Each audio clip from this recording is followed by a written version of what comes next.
everyone. This is Steve Kallas, speaking of sports, along with Westchester County Post contributor Johnnie Kallas. And we're here to talk about Super Bowl 55. This is your complete preview. We're going to look at it from both sides, offense, defense, both teams, obviously. And at the end, we'll even give you a little bit of the legacy of Tom Brady versus Patrick Mahomes. So, Johnny, take it away.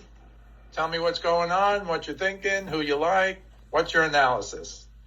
Steve, it does not get any better than this. I can't think of a better Super Bowl matchup, especially from the legacy standpoint, but you have the greatest quarterback of all time against the greatest player in the world today. And like I said, I don't know if we've ever had that in the history of the NFL. It's going to be really exciting. I'm thrilled about this matchup. I've gone with the Buccaneers for a while now, since before the playoffs, so I'm going to stick with that pick. I like the Buccaneers in this game, and I have to say, after the conference championship game a week ago from this past Sunday, I was like, man, Kansas City, they opened only at 3 or 3.5. I'm going to stick with my pick of the Bucs, but that looks pretty good for the Chiefs after what they did to Buffalo, who I thought were going to beat the Chiefs, and I thought one of the 3 best teams in football consistently throughout the course of the season. But as the last 10 days have moved along, I have become a lot more confident in the Tampa Bay Buccaneers pick, and I'll give you my analysis on why. The first thing I want to do is I actually want to defer to something Sean Payton said on an interview. I believe it was yesterday or the day before. Obviously, Sean Payton, the head coach forever for the Saints, who played the Bucs a few weeks back and lost. And he effectively said, beware the wild card team. Beware the team that went on the road and won 3 playoff games. And I think this is a really important point, and I think we can compare the Chiefs and Bucs the last time they met, but when you look at the road to the Super Bowl, the Bucs road has just been considerably more difficult than the Chiefs. Now, you can say the Chiefs controlled that. They beat a Browns team that was frankly overmatched, almost won the game largely because Mahomes got injured. Probably would have won the game if that play towards the end of the first half was either called differently or executed differently, one or the other. And then they did beat a good Bills team, but it was at home. And the Buccaneers have gone on the road 3 times, 2 times against really, really good teams in the Saints and Packers. And I won't say won necessarily convincingly either time, but, played pretty well, especially on defense. And the last 4 wild card teams who have made the Super Bowl have won the game. The last 2 being the 2010, actually I can name them, the 2000 Baltimore Ravens, actually. That's back when there were only 3 divisions in each conference. They were arguably the greatest defense of all time. They were actually a wild card team, went on to win the Super Bowl. 2005 Steelers, I believe, and then 2 examples we know quite a bit about, the 2007 Giants, and the 2000, who also won in Lambeau in the NFC Championship game before beating the 18-0 Patriots, and the 2010 Packers. So it hasn't happened in a while, but consistently these wildcard teams have either played well or won in Super Bowls. I like that trend to continue. I think it says a lot about their character, their mental toughness, and I think it bodes well for them heading into this game. In terms of the game itself, I just want to provide a little bit of an analysis before turning it over to you. For the Bucs offense versus the Chiefs defense, the Bucs offense needs to find a way to play 60 minutes of football. They really haven't done it all year. They would have a couple times. Arians pulled the starters. But the Packer game was a great example. You have, in one half, they look like they're as good as the Chiefs. They put up 21 on the road in Lambeau in a conference championship game. In the next half, Brady has back-to-back-to-back possessions, throwing interceptions. Their defense holds on. They obviously need to be a lot more like the first half. I actually wouldn't be shocked if either of these quarterbacks turns the ball over. Both of them have a little bit of a history turning the ball over in the Super Bowl. Mahomes, the only playoff game he's turned the ball over in. 2 second-half interceptions against the Niners last year, obviously overcame it. Brady has thrown a lot of picks in Super Bowls. He actually does better when he throws picks in Super Bowls. Not saying that trend will continue, but his record when throwing an interception is better than his record when not throwing an interception, if you can believe that, in the Super Bowl. And to me, for the Bucs offense, what is the Tom Brady-Mike Evans connection going to look like? Is it going to look like the first drive of last week where Brady hits Evans down the field for 2 huge third down conversions, including one that resulted in a touchdown? Or is it going to look like the second half where on back-to-back-to-back possessions, all three of Tom Brady's interceptions were targets to Mike Evans? I would say at least two were really Brady's fault. One, I thought Mike Evans could have displayed a little bit more of, knowing the situation, the context of the game. Make sure you turn your head before you get 40 yards downfield so you can try and make a play on a ball, especially when it looks like the Packers are going to blitz. Anyways, the Bucs have a ton of weapons. Mike Evans is their most lethal. Will he be on, or will Brady need to resort to guys like Godwin, AB, and Gronk, all of who should have big games? But once again, Mike Evans, I think, can really be the X factor. If he has a big game, I think the Bucs are going to win.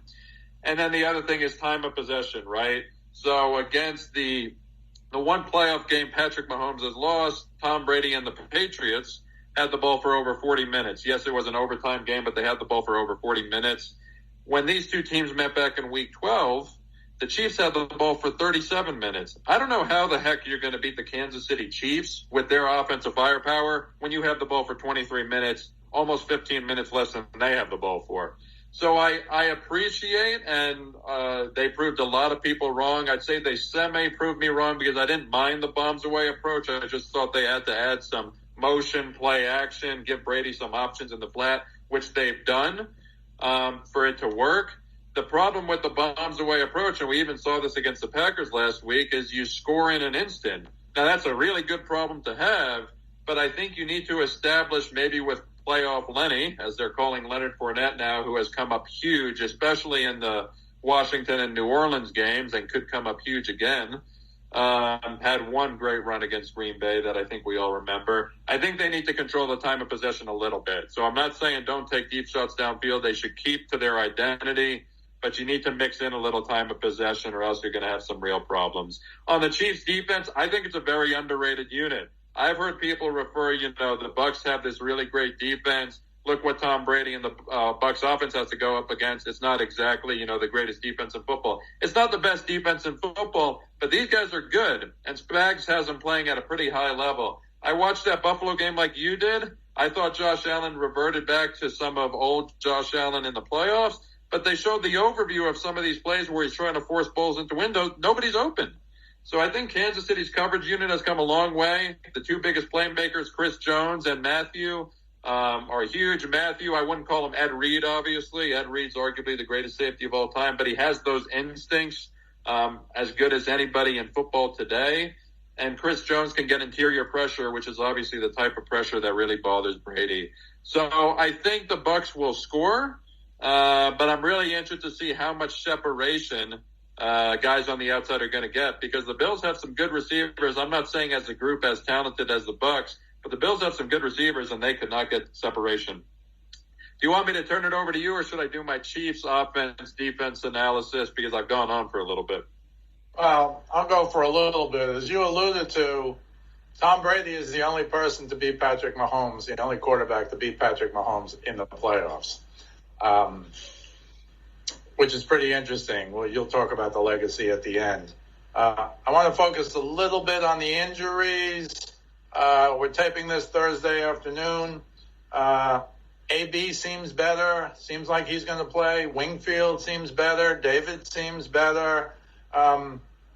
I just heard they were talking about Jordan Whitehead, and I just heard Sal Powell say that Whitehead was limited yesterday, Wednesday, limited today, Thursday, as we're taping Thursday afternoon.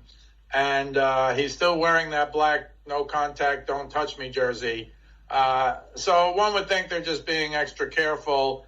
The dichotomy is interesting to me. 70 degrees and beautiful in Tampa. Kansas City decided to stay up in Kansas City. It was snowing and windy in Kansas City, so they had to move their practice indoors. We know that both tackles are going to be missing. That's not a maybe, maybe not for the Chiefs, and I know you'll go into it with Shaq Barrett and JPP among others.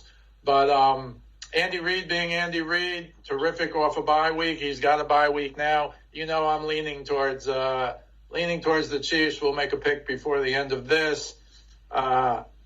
I just think whatever happens, it's almost like you used to say in Brady We Trust with the Patriots. It's almost like from a Kansas City perspective, I think they would have blown out the Browns if he didn't hurt his toe. They went down the field the first 2 times they had the ball, and then he hurt his toe, and then he got a concussion. And I thought last against Buffalo was kind of a blowout, frankly. It just seems, and they got down 9-0 in that game. Interesting stat, you probably know this. In the history of the playoffs, Brady number 1, Mahomes number 2, and coming back from 2 scores down. Now, I don't know if 2 scores down is 16 or 14 or 9. They're all 2 scores down, but that's the stat. And we know last year, of course, with the Texans, and that was incredible for the Chiefs. But, of course, that was like a first-round game. I don't know if even Mahomes can match 28-3 in the Super Bowl, that Atlanta Super Bowl that Brady did. And that was a quintessential down 16. That's really 2 possessions. I think that's 4 scores. But as you know, they came back to tie up that game with 2 touchdowns and 2 two-point conversions. And then, of course, won in it overtime. So the Bucs are getting healthy. Sal Powell's words, they're getting healthy. Bruce Arians spoke about it today and seemed very happy with where everybody is. They're probably being extra careful with Whitehead because he's got a shoulder, and you don't want somebody to just bang you sideways in practice if you have a shoulder injury. So we'll go back to you for more analysis. I kind of just like the Chiefs, but it's all based on Mahomes. You'll talk about Tyreek Hill and how they can defend him this time as opposed to Week 12 when he had 200 yards in the first quarter. Yeah, I'm curious because I actually don't know what your pick is, so I'm curious if what your pick is and if 3.5 matters in terms of your pick. So we'll get to that because I think it's 3.5 now, but we'll get to that a little bit later because it's fascinating from a gambling standpoint, from a line standpoint, maybe is a better way to put it. Anyways, I think in terms of Chiefs offense versus Buccaneers defense, how do you guard Hill and Kelsey? I mean, these guys are running wild out there. They're really unguardable. It's really incredible. Tyreek Hill, and once again, he's not just the fastest. We always refer to him as the fastest receiver in football. He might be the best receiver in football. He's definitely top 3. I mean, he makes like the play against with Henne, back shoulder catches as well as anybody. Never mind getting the ball in space, and you're never going to catch him. What I will say about the Hill matchup is the Buccaneers have Jamel Dean, which very few people have talked about, back for this matchup. He didn't play in Week 12. In Week 12, for some unknown reason, they have Carlton Davis, who's a good cornerback, but just isn't a speed burner. 1-on-1 against Hill for much of the first quarter. He had 200 yards in a single. I don't know what that was about. That won't happen again. Jamel Dean with safety help, I won't say will shut down Tyreek Hill, but is the best matchup the Bucs have, and you can kind of see them limiting Tyreek Hill. I don't know how you match up against Kelsey. I think he's become the hardest guy to guard in football. The Patriots did it, and the reason I go back to the Patriots is they're the one team to beat this team in the playoffs. And they shut out more or less Hill and for a lot of the game Kelsey in that championship game and forced guys like Damian Williams to almost beat them because almost being the key word because they did almost beat them. So I think with Kelsey, they play these soft zones and he's just incredible at getting open. I mean, as somebody watching the game, if you just want competitive football, you're like, how is Travis Kelsey open by 6 yards on all sides? I guess it's when they play these zone coverages. You need to at least hit him, whether it's sort of chipping him with JPP or Barrett off the line, even though that takes away from your pass rush. You need to disrupt him in some way. Once again, you're not going to shut him down. I think you need to go in with the mindset, if we're going to lose this game, it's going to be Mecole Hardman and Sammy Watkins, assuming he plays, it looks like he will, are going to have 125 yards receiving each. If that happens, that happens. We've seen Hill and Kelsey. You would hope in the National Football League you could at least take away guys. Maybe you can't. We're going to find out. And the only real vulnerability for the Chiefs offense are, as you mentioned, these tackles. JPP and Shaq Barrett were relentless a week ago Sunday against the Packers. I mean, I think they combined for all 5 sacks. I think JPP had 2, Barrett had 3. I need to give a special shout-out to JPP. I think what he's doing at his age now, not just the hand injury, he got into a horrific car accident, I believe, a few years ago. What he's doing at 32, I think going on 33, is incredible. He looks almost like he did back in 2011 when he was hitting Tom Brady in the Super Bowl. It's really impressive. And I think he and Shaq Barrett are due for a big game. And remember, Vita Vea is back. He didn't have a sack, but he had some pressures against Rodgers up the middle. And really the key is, even if you don't get to Mahomes, bring him down, you need to keep him in that pocket, man, because this guy, when he gets out the pocket, that's when he becomes, arguably the future greatest of all time. He's still an excellent, unbelievable quarterback in the pocket, but when he gets outside the pocket, that's when these guys get open by 12 yards, it seems like, because he can just extend plays like no other. And the only other thing I'll say about the Bucs is they do have playmakers on all three levels. So I'm not saying they'll shut down the Chiefs, but they have guys. Devin White seems like he's recovering a fumble every game. Jordan Whitehead seems like he's forcing a fumble every game, along with Winfield. It sounds like both of them will play.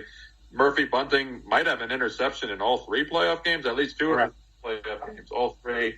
So they have playmakers at all three levels, and I criticized that secondary for a while, but they've showed up. They'll give up yards, but they'll make plays. And if you can make a couple plays, that could be the difference. And the last thing I'll say before turning it over to you, I think the refs are going to have a huge impact on this game. Not that the refs don't have an impact on every game nowadays in the NFL, but are they going to let them play like the Bucs-Packers a week ago? Or is it going to be, to me, similar to the Bucs-Saints a couple of weeks ago where they're throwing a flag every other play? I hope for the sake of the fans, they let them be physical. Both defenses are.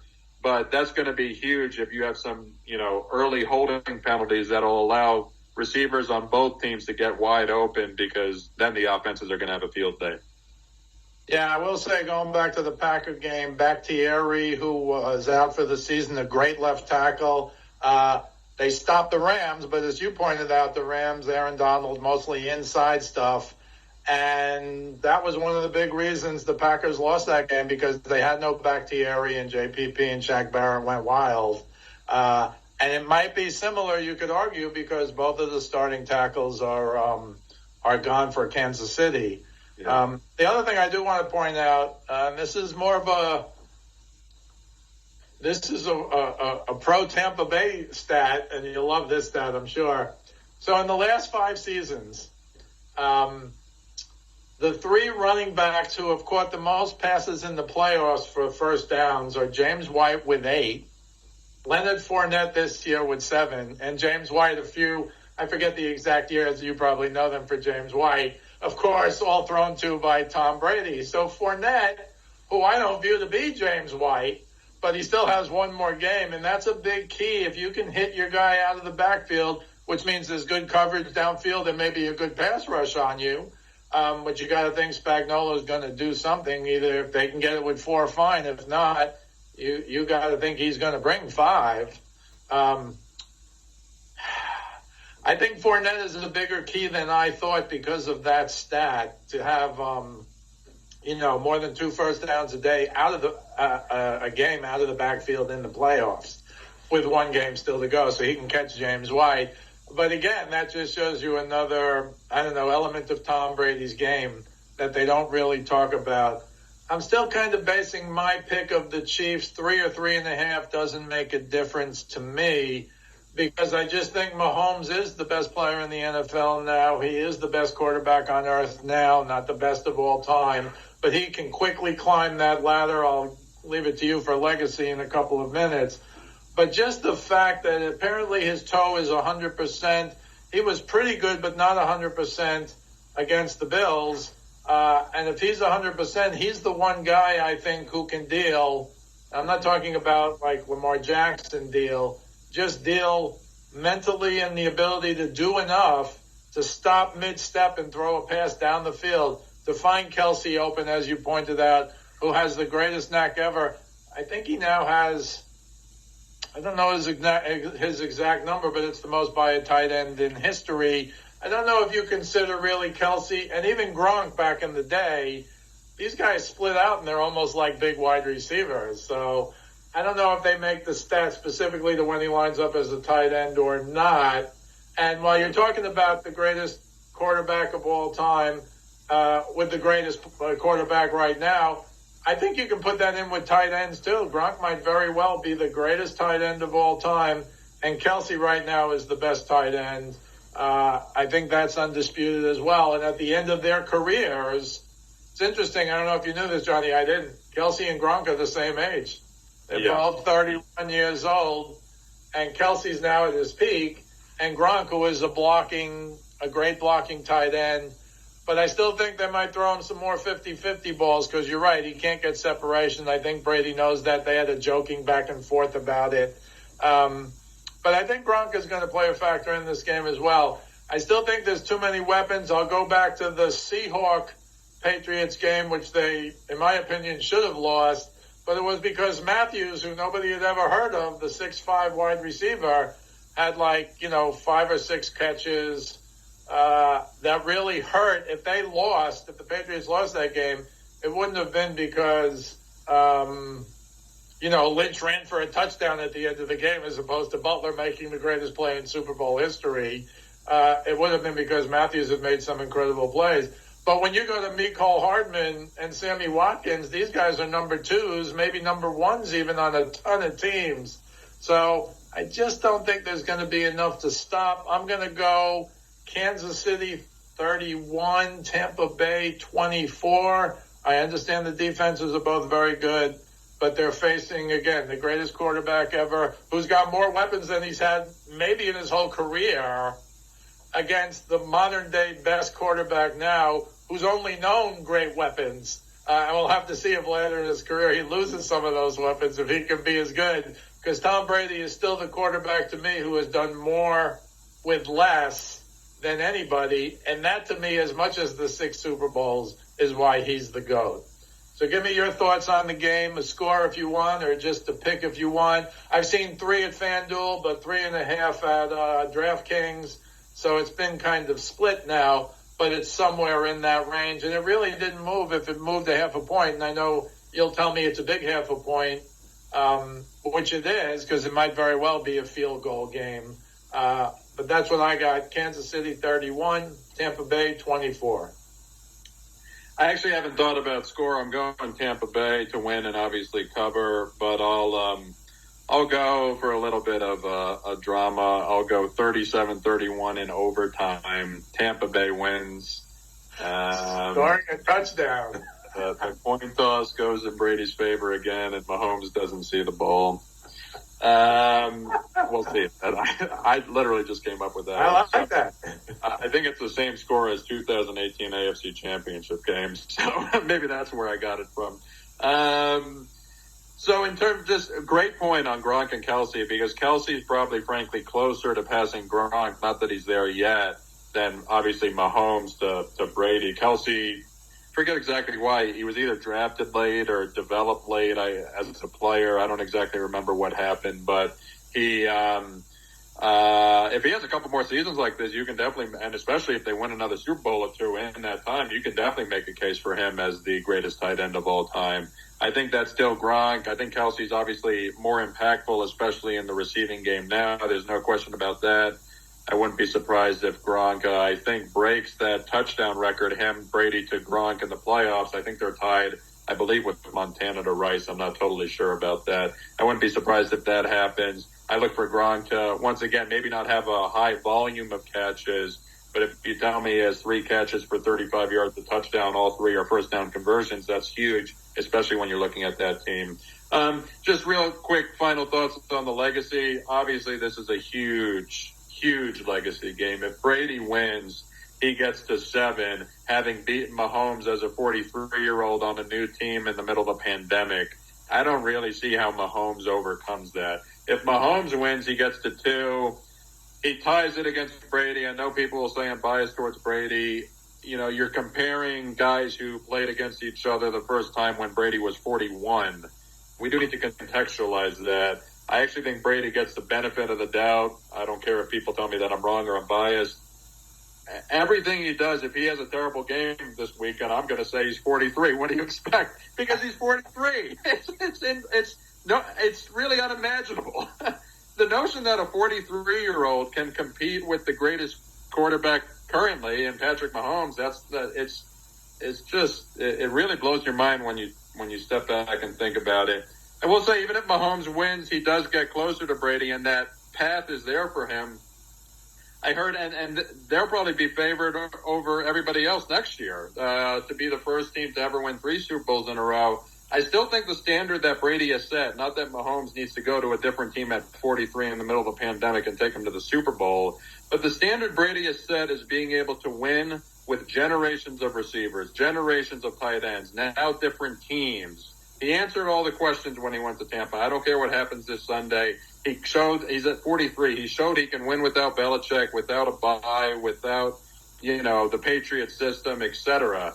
So he's answered all the questions. To me, the question for Mahomes, let me put it like this. There's two quarterbacks in today's game that have consistently played at an elite level with, I'd say, a relative lack of weapons around them. Tom Brady, far and away, number one. Aaron Rodgers, number two. Rodgers has been doing it for a long time. He's had good weapons around him, but nothing like either Brady has right now, for example, or Mahomes has. I assume Mahomes can do that, but, he's going to have to win championships without the fastest, arguably best receiver in football, without the best tight end in football, maybe without Andy Reid if what Brady's doing sets a precedent. So I just want to be clear. The standard Brady has set is Brady's now transcended the NFL. You're talking about him, especially if he wins this weekend. We're talking Michael Jordan, Babe Ruth here. I think we already are talking that, but if he wins this weekend, we're definitely talking that. Obviously, if you're looking at recent examples, Michael Jordan with 6, Brady winning a 7th on a different team at the age of 43. We really need to start thinking about how we think of Brady in the history of American sports athletes well beyond football. But that being said, you couldn't have hoped for a better matchup, and I'm thrilled to be watching it Sunday at 6:30 Eastern. I just wanted to give you a stat sheet from ESPN, Tom Brady's last 8 seasons, comparing 40, 41, 42, 43. I don't know if you saw this. This is incredible. The last 4 years versus the 4 years before that, okay? Tom Brady, I'll give you 5, 6, 7, and 8 first. I'll give you those numbers. There's 4 categories here. Passing touchdowns. 8, 7, 6, 5 years ago, 122, those 4 seasons. These last 4 seasons, 125. Passing yards per game, 279.6 in the last 4 years in his 30s, 275.3 in the 4 years in his 40s. And I will point out that one game when Arians took him out at like halftime or the third, he could have thrown for another 150 yards in that game. What was that, the 47-7 game or whatever that was? I don't remember the exact game. Completion percentage, last 4 years in his 30s, 64%. First 4 years in his 40s, 65%. And finally, yards per attempt for the last 8 years, 7.4 yards in both. So just to show you again how good this guy is, and we talked about last year, he threw to nobody. You can't name the guys he threw to. And so this year, as I said before, half jokingly, but I said, if he plays like he played last year, he'll throw for 5,000 yards. He didn't throw for 5,000 yards, but he threw for 40 TDs, and I think he was like in the mid-4s. And I'll say it again, he lost like 150 yards in that one game, and he was probably furious about it. He would have been 4,100, I think. Right. So when you talk about Brady in the big picture, nobody can even look at him in his 40s, and I think nobody ever will. As great as Mahomes is, as great as he wants to play, I don't know that we'll ever see this again. Yeah. But I agree with you on the legacy thing, especially if Brady gets this one. To me, he's already transcending football. But if he gets this one at the age of 43, he's doing what nobody thought was possible. And it looks like he can do it next year. And it looks like he wants to do it more, which, again, is mind-boggling. Maybe there's something with that TB12. You know more about that stuff than I do. Maybe he's drinking some, I don't know what. And, yes, he can work on his footwork in the pocket. I don't know that he's going to get faster to run out of the pocket. That's always been kind of funny for him, although he does it on occasion. So, yeah, I think this is a legacy game only because, to me, if Mahomes wins, he's got a chance. He can see Brady. But if he's down, 7-1, that's going to be incredible. But I also agree with you, no matter what Brady does, the fact that he went down to Tampa Bay, we kind of liked him early. I kind of lost faith after the second Saints loss. I thought the Saints would beat them in the playoffs. Shows you what I know. You stuck with them all the way. So you're going Brady in the Bucs. I'm going Mahomes and the Chiefs. Any final thoughts as we wrap it up here? Just really quick, because you made me think of something. I think it was notorious Brady hater Nick Wright a few years ago, before he became a huge Brady hater, who had, this was like in 2017, Tom Brady, like 2001 through 2009, and Tom Brady 2007 through 17, separately were 2 Hall of Fame careers.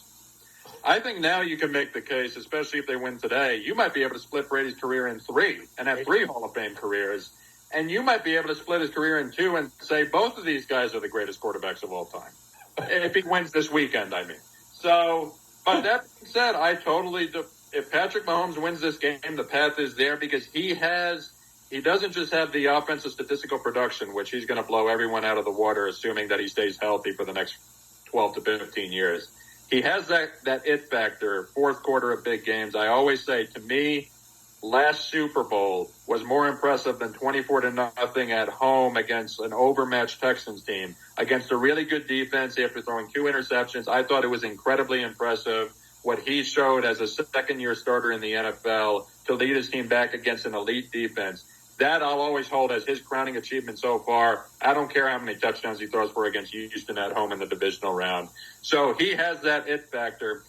I still am obviously a Brady guy, and if Brady wins this week, that's about all she wrote, I think, for that discussion. But it's going to be a great game. Looking forward to it. Excellent job as usual. This is Steve Kallas, speaking of sports, along with Johnnie Kallas. We'll see you the next time.